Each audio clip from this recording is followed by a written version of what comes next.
Hey guys, just a quick video. You can see here the voltage output, about 7.8, 7.9. Now that's a steady voltage on the output on the oscilloscope.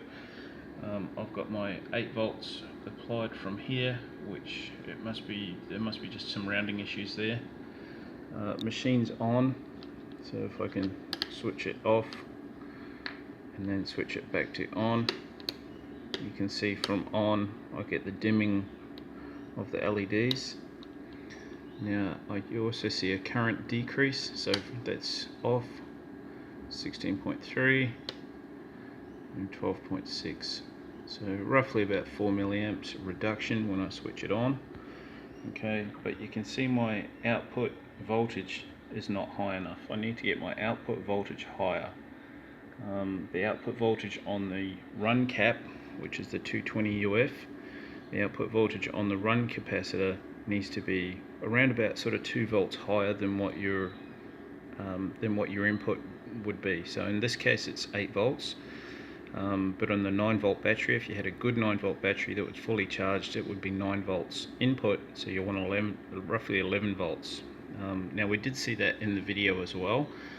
I'll tag a little bit of the video on the end of this one, just to show that the output voltage, you've got to remember that output voltage, if we increase that, we also increase the current. So the output voltage goes up, the current also goes up. So we're trying to amplify both voltage and current for a total power gain.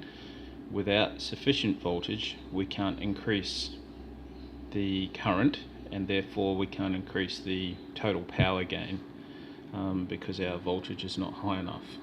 Okay, now in the video you saw it was about 10.87. So Lari man, he was running his machine, switched the machine off, turned it over, measured the output or the run capacitor, and that was 10.87. So he was roughly in the range of about 2 volts more charge on the cap than normal.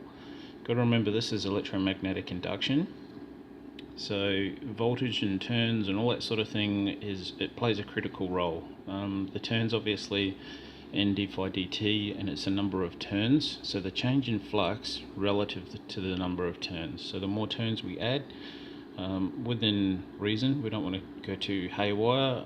Also the resistance of the coil plays a role as well, so we need to be a little bit careful. It's a nice easy balance. Hopefully we'll get a self-runner soon.